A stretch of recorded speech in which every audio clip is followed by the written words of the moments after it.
আসসালামু আলাইকুম। আগামীকাল থেকে নতুন একটা সপ্তাহ শুরু হচ্ছে, নতুন একটা দিন শুরু হচ্ছে। আমরা কয়েকটা শেয়ার নিয়ে আলোচনা করব যে শেয়ারগুলো আগামী সপ্তাহে ভালো হতে পারে। শেয়ারগুলোর নাম আমি এখন বলছি না। আপনারা একে, একে ভিডিও আগাবে আপনারা দেখতে পাবেন। ইনডেক্স নিয়ে নতুন করে আলোচনা করার কিচ্ছু নাই। ইনডেক্স ডেফিনিটলি একটা চ্যালেঞ্জের মুখে পড়ে আছে এই জায়গাতে। আপনারা দেখতে পাচ্ছেন ৫,০৫০, ৫,০০০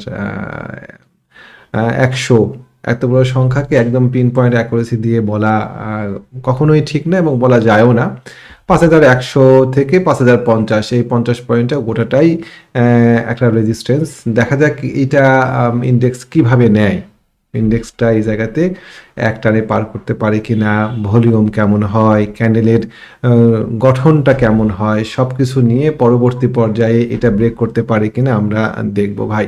এ ধরনের অসংখ্য বাধা পার হতে হতেই তো একটা শেয়ার অনেক উপরে যায়। বাধার মুখে পড়েছে তার মানে এই না যে মার্কেট ইনডেক্স আর বাড়তে পারবে না। দেখা যাক এই বাধাটা কিভাবে নেয় ইনডেক্স। অনেক সময় হয় কি বাধার কাছে গিয়ে প্রাইস একটুখানি উপরের দিকে উঠে এই জায়গাতে উঠে আবার একটু নিচের দিকে নেমে আবার সেকেন্ড টাইম ট্রাই করে উপরের দিকে উঠে। দেখা যাক এই জায়গাতে কিছু একটা হবে। আমরা আগামী সপ্তাহটা একটু মানে ক্রিটিক্যাল দৃষ্টিভঙ্গিতে মার্কেটটাকে দেখব। তো অ্যাজ ইউজুয়াল আমি কয়েকটা শেয়ার নিয়ে আলোচনা করব যে শেয়ারগুলো আমার চোখে ভালো লাগছে। আপনারা আপনাদের মতন করে শেয়ারগুলোকে একটু মিলাই নেবেন। টেকনোড্রাগ, টেকনোড্রাগ এই শেয়ারটা মোটামুটি সুন্দর। ও বাড়তে গিয়ে একটা ভালো ভলিউম। আমি কোনো সময় এককভাবে শেয়ার দেখি না ভলিউম না দেখে। এখানকার ভলিউমগুলো দেখেন ও একটা ভালো ভলিউম দিয়েছে। ভালো ভলিউম দেওয়ার পরে ও নিচের দিকে নামছে। ঠিক আছে নামুক। আমাদের এই জায়গাতে একটা রেজিস্ট্যান্স আছে। এই রেজিস্ট্যান্সের কবলে পড়ে ও নিচের দিকে নামছে। তো আমরা দুইভাবে শেয়ারটাতে এন্ট্রি দিতে পারি। প্রথম হচ্ছে যে শেয়ারটা নামতে দেন। নামতে দিয়ে ও নেমে আসুক।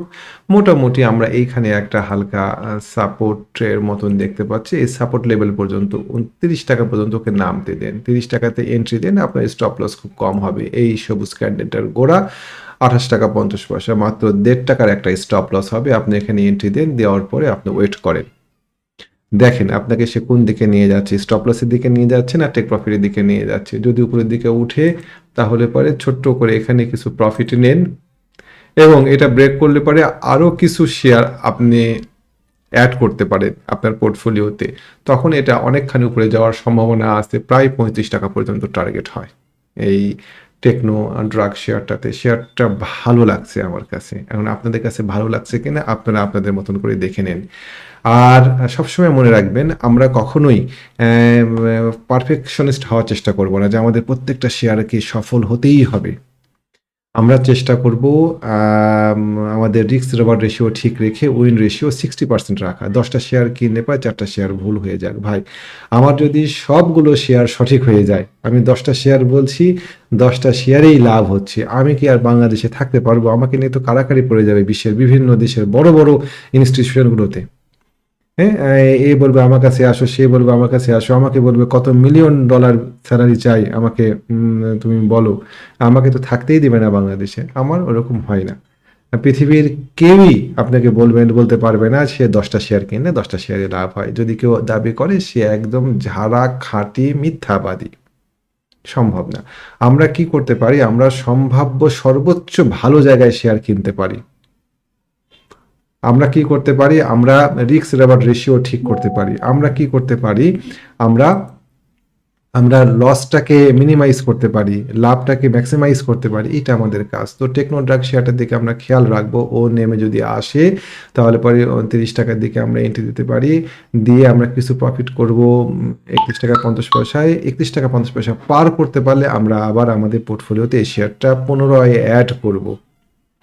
টার্গেট আপনারা আপনাদের মতন করে ঠিক করে নিন। মেবি ৩৫ টাকা একটা ভালো টার্গেট। রিস্ক রিওয়ার্ড রেশিও দেখলে পরে আপনি অনেকখানি প্রায় 1:3, 1:4 রিস্ক রিওয়ার্ড রেশিও হয়। ওকে, অ্যাপেক্স স্পিনিং। অ্যাপেক্স স্পিনিং শেয়ারটা আমাদের কাছে ছিল গত ডিসেম্বরে। আমরা প্রফিটে নিয়েছি এই শেয়ারটাতে। প্রফিট নেওয়ার পরে খুব স্বাভাবিকভাবে শেয়ারটা কারেকশানে আসছে। কারেকশানে আসার পরে সে গত দিনকে একটা ভালো ভলিউম নিয়ে সে ওখানে থেমেছে। এখন আমরা এই শেয়ারটাকে অবজার্ভ করব। এই শেয়ারটা ভালো হয় কিনা আমরা দেখব। এই শেয়ারটাতে এন্ট্রি দেওয়ার কিছু সার্টেন ক্রাইটেরিয়া আছে। ক্রাইটেরিয়াগুলো সে ফুলফিল করে কিনা আমরা সেটা দেখব। দেখার পরে আমরা এটাতে এন্ট্রি দেওয়ার চেষ্টা করব। এন্ট্রিটা কোথায় হবে, কিভাবে এন্ট্রি দিবেন, এটা নিয়ে আলোচনা করতে গেলে ভিডিওটা অনেক বড় হয়ে যায়। অনেকে আপত্তি করে এত বড় ভিডিও না দিতে। তবে আমি আপনাদেরকে দিলাম। আপনারা একটু খেয়াল রাখেন এই শেয়ারটাতে এন্ট্রি পয়েন্টটা কোথায় হবে, একটু বিবেচনা করে দেখেন। ওয়াটার কেমিক্যাল, এটাও আমরা গত মাসে আমাদের একটা সফল ট্রেড ছিল, 10% প্রফিট নিয়েছিলাম শেয়ারটাতে। শেয়ারটা সুন্দরভাবে নেমে আসছে। কখনোই কোনো একটা শেয়ার টানা বাড়ে না, টানা একটা শেয়ার এভাবে বাড়ে না। শেয়ার বাড়ার নিয়ম কি, এভাবে কারেকশন হতে হতে শেয়ারটা উপরের দিকে আগায়, ঠিক কিনা? তো এখন ও ওয়াটার কেমিক্যাল সুন্দরভাবে আগাতে গিয়ে এখানে একটা কারেকশন হয়েছে। কারেকশন হওয়ার পরে আবার সে মুভমেন্ট দেওয়ার চেষ্টা করছে উপরের দিকে। আমাদের এখানে একটা মর্নিং স্টার হয়েছে। তো আমরা এখন কি করব বলেন? আমরা চেষ্টা করব শেয়ারটাকে কিছুটা কমে কেনার জন্য। 136 টাকা 37 টাকা এরকম রেটে পাওয়া যায় কিনা দেখতে আমাদের স্টপ লস আমরা 131 টাকা এরকম জায়গাতে সেট করে রাখবো।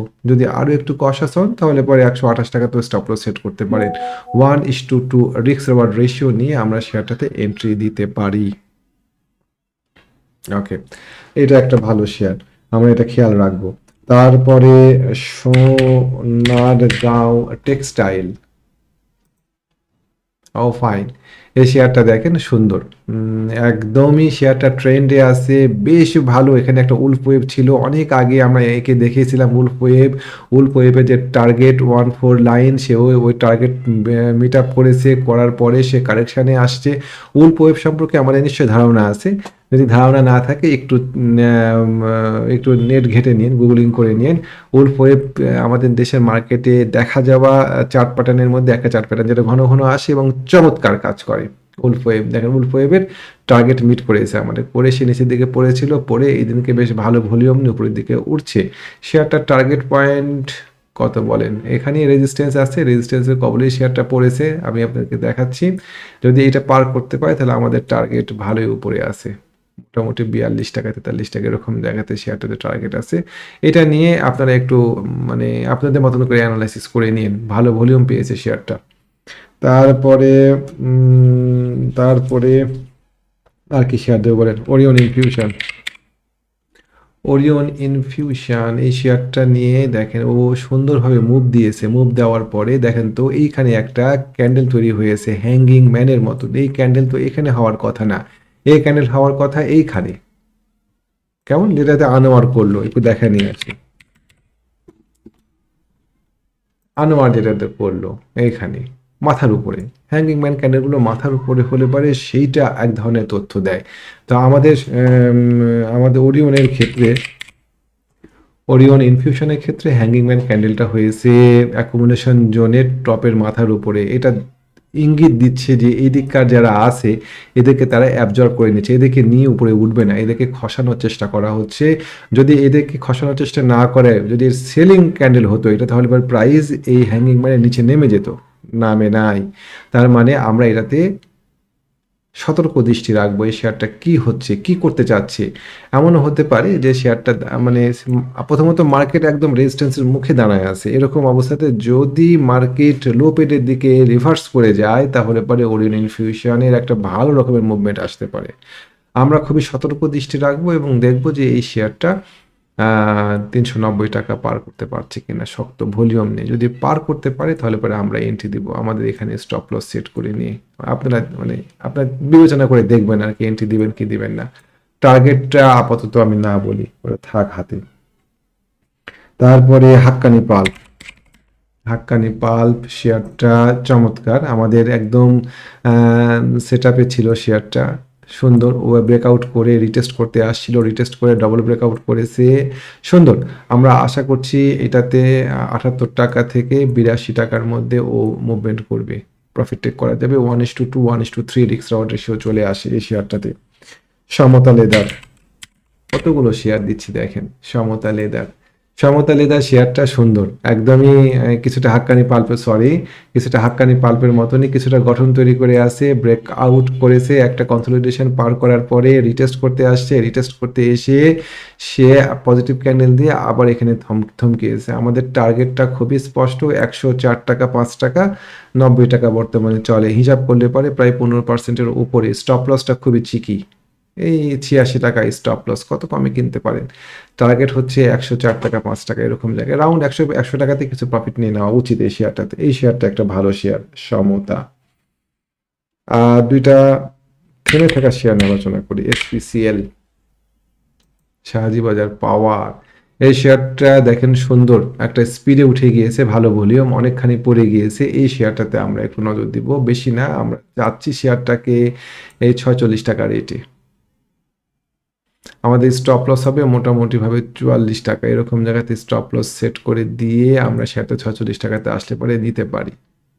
2 টাকা স্টপ। ভাই শুনেন, প্রত্যেকটা ক্ষেত্রে মনে রাখবেন যে আপনি 10 বার কিনে 10 বারই লাভ করবেন, আগে এটা মাথার মধ্যে ঢুকায় রাখবেন, প্রথম কথা। 2 নম্বর কথা হচ্ছে কি, আপনি প্রথমে ফোকাস করবেন কত টাকা লস হচ্ছে আপনার, এটা সেকেন্ডে, দ্বিতীয় টাইম ফোকাস করবেন। এই দুটা জিনিস যদি ফোকাস করেন আপনি, তাহলে দেখতে পাবেন যে শেয়ার কেনার ক্ষেত্রে আপনি খুব সতর্ক হচ্ছেন, আপনি সব টাকায় দিয়ে একটা শেয়ার কিনছেন না। আমাদের প্রধান ভুল হয় যে আমরা একটা শেয়ার কেনার ক্ষেত্রে মানি ম্যানেজমেন্ট করতে পারি না, সব টাকা দিয়ে একটা শেয়ার কিনে ফেলে দিই। সব টাকা দিয়ে একটা শেয়ার কিনলে পরে পরপর কয়েকটা অসুবিধা হয়। প্রথম যে অসুবিধাটা হয় সেটা হচ্ছে আমরা সঠিক সময় সঠিক জায়গায় প্রফিট নিতে পারি না, প্রিম্যাচুর প্রফিট নিয়ে নিই। একটা শেয়ার অনেক উপরে উঠলো, আপনি কিনলেন সব টাকা দিয়ে, আপনি এখানেই প্রফিটটা নিয়ে নিলেন, কিন্তু ও যে আপনাকে আরো এত দূর নিয়ে গেল এটা আপনি যেতেই পারবেন না, কারণ আপনি সবসময় একটা আতঙ্কের মধ্যে থাকবেন যে ট্রেড রিভার্স করে যায় কিনা। তখন আপনি চাইলে পারেও শেয়ারটাতে সম্পূর্ণ পরিপূর্ণ মাত্রায় প্রফিট নিতে পারবেন না। সো আমরা যদি কম টাকার শেয়ার কিনি তাহলে পরে ওই সমপরিমাণই হয়তো প্রফিট করতে পারবো, কিন্তু অনেক আরাম করে রিল্যাক্স করে করতে পারবো প্রফিট, কারণ আমরা অনেক দূর যেতে পারবো। 2 নাম্বার যে সমস্যাটা হয় সেটা হচ্ছে যদি স্টপ লস হিট করতে আসে শেয়ারটা, আমরা স্টপ লস দিতে পারি না, কারণ অনেক টাকা দিয়ে শেয়ার কেনা হয়, সব টাকা দিয়ে শেয়ার কিনে নিই। সুতরাং যখন স্টপ লস পয়েন্টের কাছাকাছি চলে আসে প্রাইস আমাদের, তখন অলরেডি আমাদের অনেক টাকা লস হয়ে যায়, তখন আমরা চাইলেও আর স্টপ লস নিতে পারি না।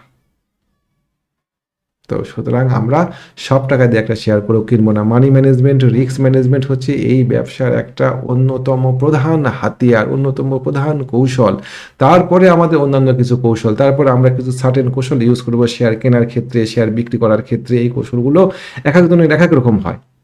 কেউ হয়তো ইলিট ওয়েভ দিয়ে নির্ধারণ করেন, কেউ হয়তো ভিএসএফ দিয়ে নির্ধারণ করেন, কেউ হয়তো কোর অ্যানালাইসিস যে আমরা যেটা করি দাও থিওরি সেটা দিয়ে অ্যানালাইসিস করেন, কেউ হয়তো ওয়াইকপ থিওরি দিয়ে তার পজিশন নির্ধারণ করেন, কেউ হয়তো স্মার্ট মানি কনসেপ্ট দিয়ে করেন। কিন্তু যেটা দিয়েই করেন না কেন, মূল প্রধান বিষয় হচ্ছে স্মার্ট মানি মানি ম্যানেজ করা, রিস্ক ম্যানেজ করা। মানি ম্যানেজ, রিস্ক ম্যানেজ না করতে পারলে পরে এই মার্কেটে কোনোভাবেই আপনি টিকতে পারবেন না। এর পাশাপাশি মার্কেট আপনাকে মাঝে মধ্যেই ট্র্যাপে ফেলানোর চেষ্টা করে, এই ট্র্যাপে পড়া যাবে না। মুন্নু ফেব্রিক্স আমার কাছে মনে হয়েছে গতদিন আপনাদেরকে ট্র্যাপে ফেলানোর চেষ্টা করা হয়েছে, আমাদেরকে। সোজা কথা দেখেন, সে সুন্দরভাবে একটা জায়গা ব্রেকডাউন করে গিয়েছে, এই জায়গাটা ব্রেকডাউন করার পরে সে এই জায়গাটা ব্রেকডাউন করে গিয়েছে, একাধিকবার ট্রাই করার পরে এটা পার করতে পেরেছিল ভালো একটা ক্যান্ডেল নিয়ে, কিন্তু ধরে রাখতে পারেনি। এখানে একটা পিন বার দিয়ে দেখেন তো, আমি আপনাদেরকে জাস্ট একটু দেখাই। এই যে ব্রেকআউট করলো এই জায়গাটা ব্রেকআউট করার পরে সে সুন্দর করে এসে এখানে রিটেস্ট করলো, এই ক্যান্ডেলটা দিয়ে, এই পিন বারটা দিয়ে রিটেস্ট করলো। তারপরে কি করা উচিত বলেন? রিটেস্ট করার পরে প্রাইস উপরের দিকে উঠে যাওয়ার কথা। প্রথমত রিটেস্ট ভলিউমে ক্যান্ডেলে ভলিউম নাই, এটাতে ভলিউম থাকার কথা ছিল। পার্টি এই জায়গাতে পুনরায় সাপোর্ট দিয়েছে, সাপোর্ট দিলে পরে ভলিউম থাকার কথা, ভলিউমটা কই? ভলিউমটা নাই। তারপরে দেখেন ঠিক আছে, এর পরের দিনে ক্যান্ডেলটা পজিটিভ, আমি মেনে নিলাম পজিটিভ। তাহলে আমরা কি করব? আমরা সুন্দর করে এইটা একটা একটা একটা হ্যামার, আমার হ্যামারের পরে একটা পজিটিভ ক্যান্ডেলের মাথার উপরে আমরা এরকম জায়গাতে এন্ট্রি খুঁজবো। আমাদেরকে কি এন্ট্রি দেওয়ার সুযোগ দিল? এন্ট্রি দেওয়ার সুযোগ দেয়নি, সে না দিয়ে সে নেমে গিয়ে এই পিন বারের গোড়া ভেঙে দিয়েছে,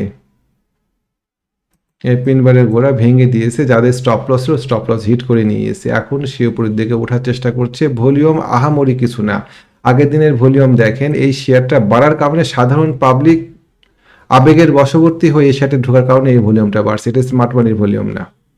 প্রথম কথা। 2 নম্বর কথা হচ্ছে যে প্রাইস যেমন বাড়ে না, খারাপ পড়েও না। প্রাইস পড়ার ক্ষেত্রে কি করে, ভাঁজ দিয়ে প্রাইস পড়ে, ঠিক কিনা, এভাবে প্রাইস পড়ে। তাহলে পরে দেখেন এখানে দেখায় আমরা, এখানে একবার পড়ে গিয়ে এখানে একবার উঠেছে, এখানে পড়ে গিয়ে এখানে আবার কারেকশন দিয়েছে, এখানে পড়ে গিয়ে কারেকশন দিয়েছে। আমি যদি বলি এখানে পড়ে যাবে শেয়ারটা, এই 19 টাকা 18 টাকা লেভেলে শেয়ারটা নেমে আসবে। আমি তো আপাতত 18 টাকা থেকে 19 টাকা এরকম জায়গাতে শেয়ারটাকে প্রত্যাশা করছি। হ্যাঁ, তারপরেও শেয়ারটা বেড়ে যেতে পারে। বেড়ে গেলে কি আমি খুবই লজ্জা পাবো আপনাদের কাছে? কখনোই না। আমি আপনাদেরকে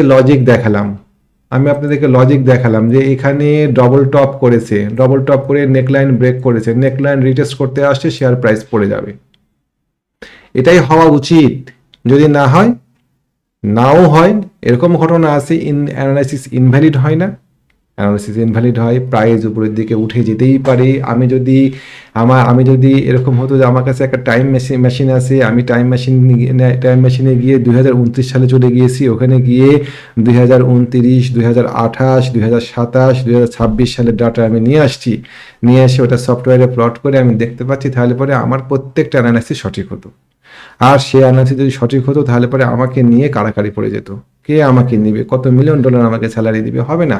কিন্তু আমি আপনাকে লজিক দেখাবো, লজিক দেখা আমি আপনাকে কনভিন্স করার চেষ্টা করব যে দেখেন এখানে কিন্তু এই সমস্যাটা আছে। আলটিমেটলি দিন শেষে সিদ্ধান্ত আপনাকেই নিতে হবে যে আপনি এখানে এন্ট্রি দিবেন কি দিবেন না। আমার অ্যানালাইসিস ইনভ্যালিড হয়, পৃথিবীর সবার অ্যানালাইসিস ইনভ্যালিড হয়। আমি একটা ইন্টারন্যাশনাল অ্যানালিস্ট ফোরামের সদস্য, অনেক ফিমেল পার্টিসিপেন্ট অ্যানালাইসিস দেয়, অনেক মেল পার্টিসিপেন্ট অ্যানালাইসিস দেয়, তাদের অ্যানালাইসিস দেখে মুগ্ধ হয়ে বলতে বাধ্য হই, বাহ, তাদের অ্যানালাইসিসও ভুল হয়, তাদের অ্যানালাইসিসও ইনভ্যালিড হয়। এই যে বাহ বললাম আমি, অ্যানালাইসিস দেখে সুন্দর ব্যাখ্যা দেন তারা অ্যানালাইসিসের, যে এই কারণে আমি দেখতে পাচ্ছি এই শেয়ারটা বা এই জিনিসটা পড়ে যাবে বা বাড়বে। আপনি অ্যানালাইসিসগুলো দেখে মুগ্ধ হবেন এবং আপনি খণ্ডাতে পারবেন না। তাদের সেই দেওয়া অ্যানালাইসিসও ব্যর্থ হয়। তারা নিজেরাই স্বীকার করে যে আমাদের উইন রেশিও 60%, কেউ বলে 57, 56%। তো ঠিক আছে, মুন্নু ফেব্রিক্স বাড়তেই পারে, কিন্তু স্বাভাবিক দৃষ্টিকোণ থেকে এই জায়গাতে শেয়ারটা পড়ে নিচের দিকে নামবে, এটাই হচ্ছে আপাত দৃষ্টিতে মনে হচ্ছে। এটা একটা ট্র্যাপ স্মার্ট মানির। প্রাইস এইভাবেই পড়ে, প্রাইস এভাবে পড়ে না, আবার প্রাইস এইভাবেই বাড়ে, প্রাইস এভাবেও বাড়ে না।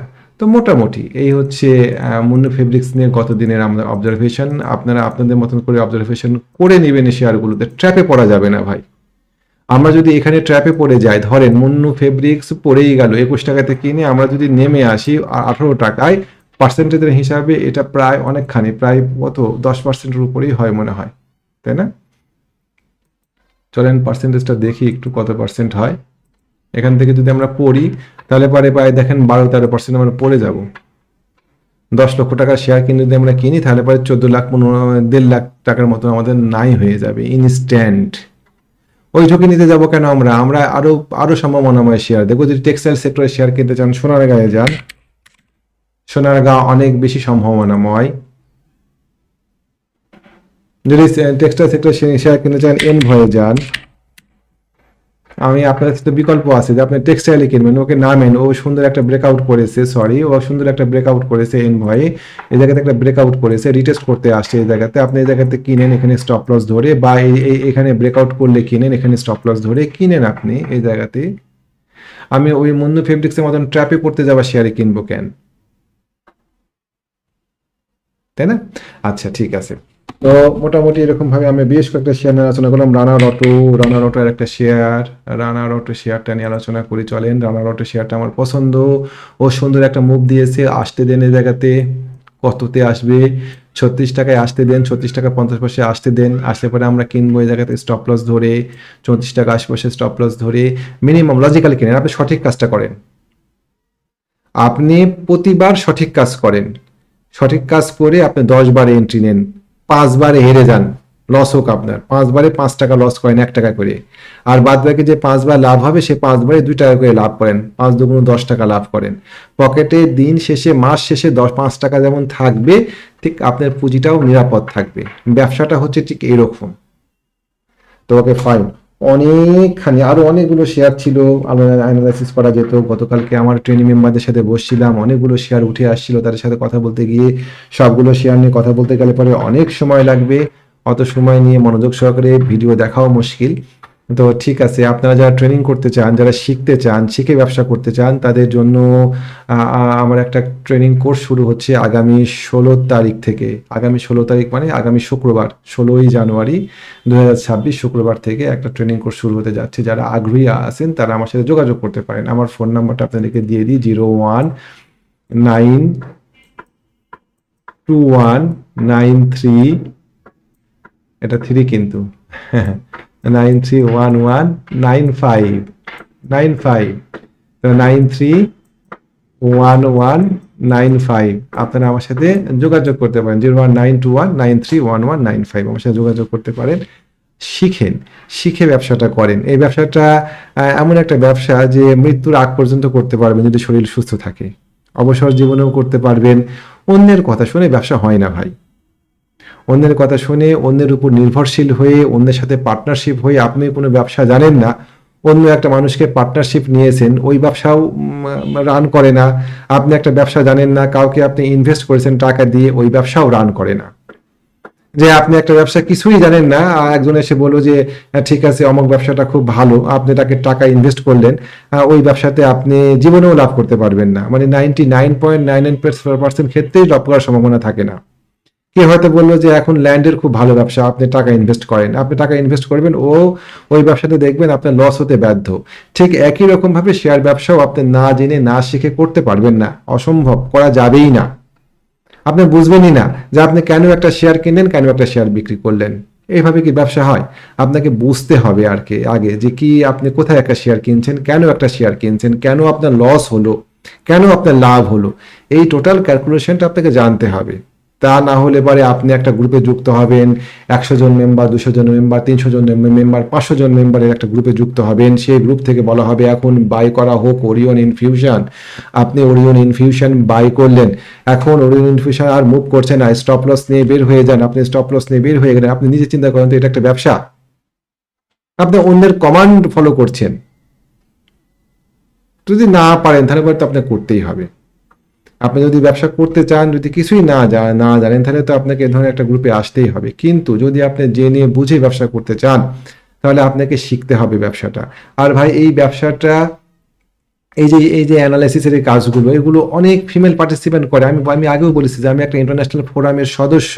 সেই ফোরামে অনেক ফিমেল পার্টিসিপেন্ট আছে যারা অ্যানালাইসিস দেয়, এবং তাদের ওই অ্যানালাইসিস দেখে আমরা মুগ্ধ হয়ে বাহ বলতে বাধ্য হই, ওয়াও বলতে বাধ্য হই, হ্যাঁ মারহাবা বলতে বাধ্য হই, মাশাআল্লাহ বলতে বাধ্য হই। এত চমৎকারভাবে তারা লজিক দিয়ে বুঝাই দেন যে এই শেয়ারটা আর বাড়বে না, এই শেয়ারটা এখান থেকে পড়ে যাবে, এই শেয়ারটা এখান থেকে অনেক দূরে যাবে। অ্যানালাইসিস তো মানুষই করে, জিন বা ফেরেশতা তো করে না। সুতরাং আপনিও পারবেন, আপনার বয়স যাই হোক না কেন। আমার কাছে ট্রেনিং নিতে আসছেন রিটায়ার্ড করা পার্সন আছেন, তারা চমৎকার অ্যানালাইসিস করেন এখন। সো অ্যানালাইসিস, আপনার বয়স হয়ে গিয়েছে, আপনি পারবেন কিনা এটা ভাবার কোনো দরকার নাই। আপনি পারবেন, আপনি শিখেন, শিখে সেটা প্রয়োগ করার চেষ্টা করেন, দেখবেন যে তখন ব্যবসাটা অনেক সহজ মনে হচ্ছে। দেখুন কত বড় বক্তব্য দিয়ে দিলাম আমি, তাই না? আর ভিডিও অলরেডি অনেকখানি রানিং করছি, কতক্ষণ, সুবহানাল্লাহ, প্রায় 23 মিনিট রানিং করছে। আমি আর বক্তব্য দীর্ঘায়িত করতে চাই না। অনেকগুলো শেয়ার ছিল যে শেয়ারগুলো নিয়ে অ্যানালাইসিস করা যেত আরো, কিন্তু সেটা আমি আর করতে চাচ্ছি না। যে কটা শেয়ার দিলাম একটু মনোযোগ সহকারে দিন। আরো একটা শেয়ার ছিল, কেডিএস ছিল, কেডিএস নিয়ে অ্যানালাইসিস করা যেত। তারপরে নাভানা ফার্মা ছিল, অ্যানালাইসিস করা যেত। আনোয়ার গ্যালভানাইজিং নিয়ে কিছু বলা যেত এই শেয়ারটা নিয়ে। তারপরে আমি জাস্ট অনেকগুলো শেয়ার, এসিআই নিয়ে কিছু বক্তব্য দেওয়া যেত। তারপরে আর কি, বিএসসি নিয়ে কিছু বক্তব্য দেওয়া যেত। এগুলো সব আমাদের আগামী গত দিনের মিটিংয়ে উঠে আসছে। তো এই শেয়ারগুলো নিয়ে যদি বক্তব্য দিতে যাই তাহলে বক্তব্য আরো দীর্ঘায়িত হবে। আপনারা শুনেন না আমার বক্তব্য, দুঃখের বিষয়। দেখেন তো, এত কষ্ট করে বক্তব্য দিই, আমি ভিডিও রেকর্ড করি, আমার চাটা ঠান্ডা হয়ে গেল। তো আপনারা আমার বক্তব্য শোনেন না। তো যাই হোক, আসেন শিখেন, মজা করে শিখেন। আমি খুব মজা করে শেখাই, আমার আমার আমার পার্টিসিপেন্টরা খুব মজা করে আমার সাথে শিখে। তো ঠিক আছে, ভালো থাকবেন। জি, জাযাকাল্লাহু খায়রান এতক্ষণ ধরে আমার বকবক শোনার জন্য। আসসালামু আলাইকুম ওয়া রাহমাতুল্লাহ।